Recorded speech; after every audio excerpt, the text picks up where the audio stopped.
Hello everybody, Benedictatorr here, and this is part 1 to my beginner's guide for the Any percent speedrun for Bioshock.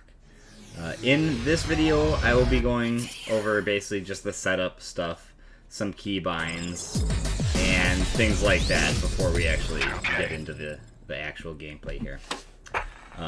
So, before we actually get into the in-game settings, I'm going to go over a mouse fix. So there's a known issue with the mouse that affects a small handful of players. Kind of rare that it happens, but it is known to happen. So we'll start by going to our speedrun.com page for Bioshock.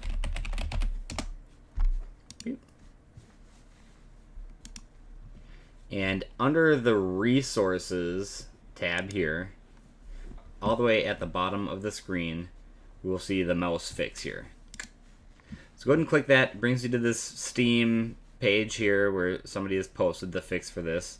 And what you're going to need to do is kind of scroll down a little bit, and we are going to find the downloads right here in the Bioshock mouse fix. Click that. It'll bring you to an external site, to a Dropbox, and you will download a .bat file. And here it is. You just click that, download it, and then this will be in the BAT file that you download, but you can read it here too. So after you download that BAT file, you can just run it, and it should kind of walk you through how to set it all up. I don't know personally how to do it because I've never had this issue, but I've heard that this will pretty much fix the issue. I've heard that it almost feels like your mouse is on a grid. I'm not exactly sure what that means, but like I say, download that file, run it, and it should take care of the issue pretty handily there. So that is the mouse fix. I just want to do that first in case you're having those issues. That'll be kind of an important thing to take care of. But now that we're done with that, we will go back into the game. Alright, now that we're back in the game, one of the first things you might want to do is just create a save file for you to start the game on. So just go new game, easy. So this game has a little intro cutscene that's, I don't know, a couple minutes long or something. But we can make a save after this cutscene's over, and we can just start the run from that save, so we don't have to watch this cutscene every time, which is nice. So let's let this cutscene play out, and then we'll make our save file. They told me, son, you're special. You were born to do great things. You know what? They were right.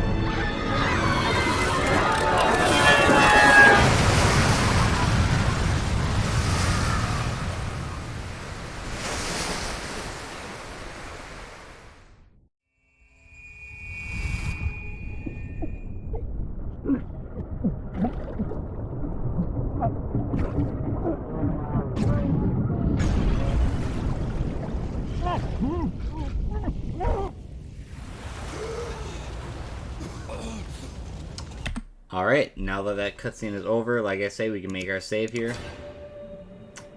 And now anytime we want to run this game, we can just load up that save and start from this point right here. Alright, now that we've got our save made, let's go over some of the options. Let's go to our graphics options.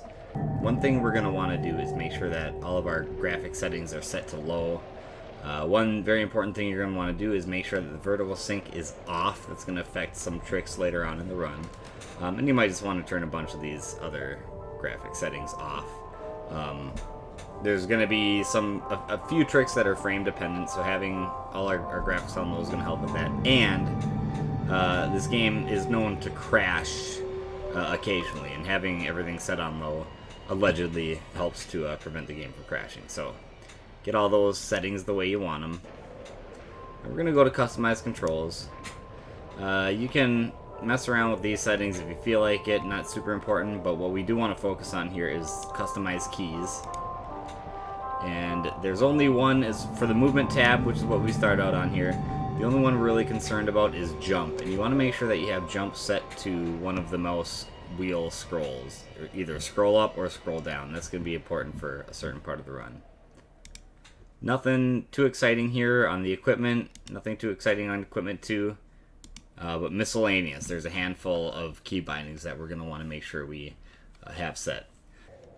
So a few important key bindings that we have here is the quick save, the use prompt, the use command, as well as the pause game.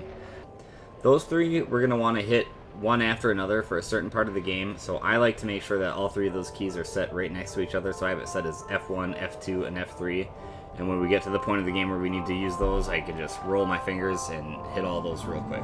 Very useful. Another button that we're going to want to make sure we have set and ready to go is the open map command, and I have it set to shift. I just have it set somewhere where I can hit it with my pinky real quick.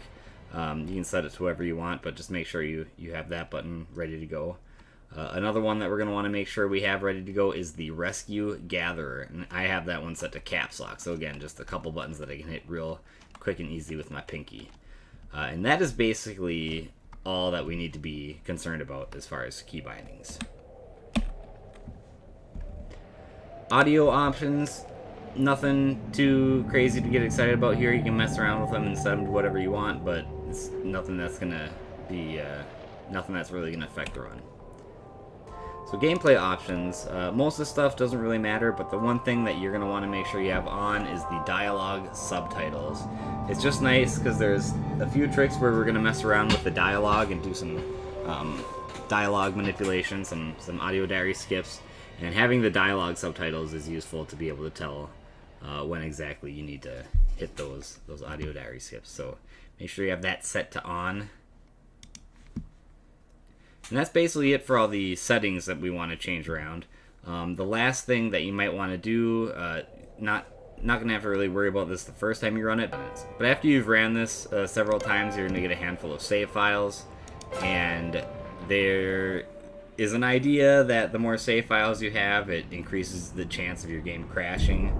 I'm not totally sure if that's accurate or not, but it can't hurt to take measures to prevent it just in case. So what you're going to want to do is you're going to want to load a save file, and then you're going to want to go to the save menu, and that's the only way you can delete saves. So you go to save, and then you can just delete these by pressing the delete key as you're scrolling over it.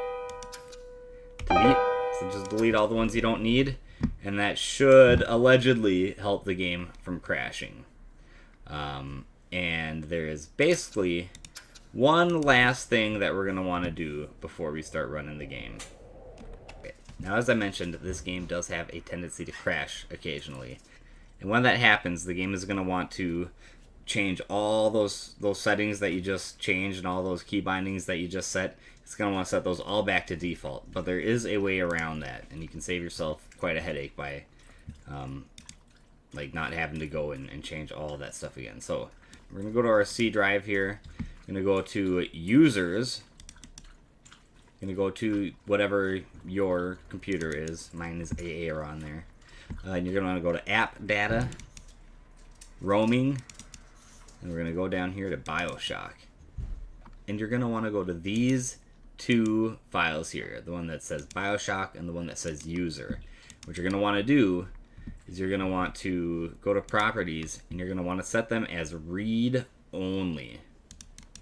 This is going to prevent the game from changing all your settings if and when the game does crash.